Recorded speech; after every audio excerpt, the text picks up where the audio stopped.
Spedire un lotto di tende e mandare sull'isola 2 volontari per scegliere quali progetti sostenere nel prossimo futuro.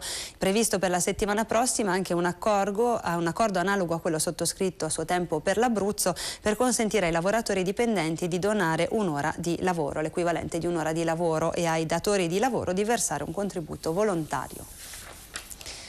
Siamo andati a caccia del gelo con gli esperti di Meteo Triveneto, gli stessi che lo scorso 18 novembre hanno segnato il record di meno 47 gradi sulle palle di San Martino.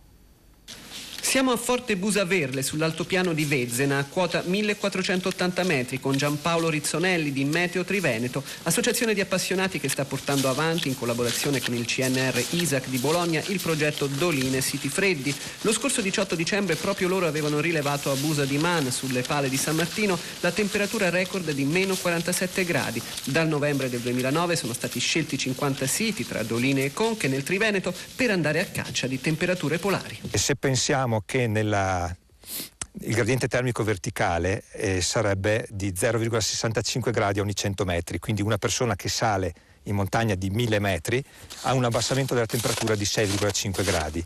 Nella Dolina il fenomeno è esattamente il contrario, c'è un abbassamento della temperatura di 1 grado ogni metro quando si scende, e questa sera vogliamo mostrare ai telespettatori questo fenomeno qui sul posto. In questo istante magari facciamo vedere la temperatura qui, che è sulla sella rispetto alla buca, dove in questo istante è di meno 11,4 gradi.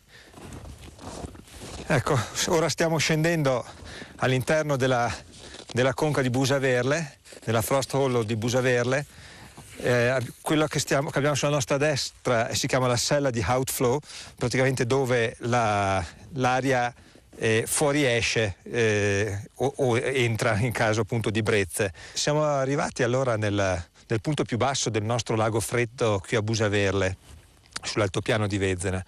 Questa sera ci è andata discretamente, nel senso che abbiamo perso circa 9 gradi nella nostra discesa nella conca in questi 50 metri, arrivando a meno 20,5 in questo istante. Siamo partiti da meno 11 per arrivare a meno 25 in soli 50 metri di dislivello. Proprio scendendo fisicamente si sentiva questa temperatura che calava sulla pelle come all'interno del naso. Il principio fisico che sta alla base di questo abbassamento di temperatura è dato proprio dalla conformazione di queste conche fatte diciamo a scodella. Cosa succede? L'aria fredda, essendo più pesante, si deposita sul fondo della conca e in particolari condizioni di cielo sereno e bassa umidità e soprattutto senza turbolenza atmosferica, queste conche continuano a cedere temperatura nell'arco della notte, arrivando appunto a determinare temperature molto molto basse. Terminato il lavoro di sostituzione del nostro datalogger, possiamo rientrare alla base al caldo, nonostante siamo dei freddofili e ci piace molto il freddo, dopo un po' si fa sentire. Ecco, saluto i telespettatori sperando di essere stato esaustivo nella spiegazione del fenomeno.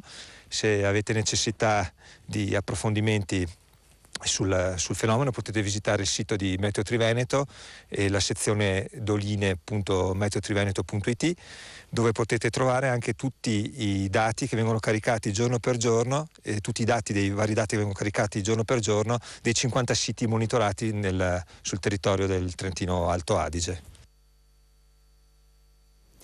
Cambia il capitano ma non la piazza e la festa per l'Itas Diatec, che domani sera dalle 19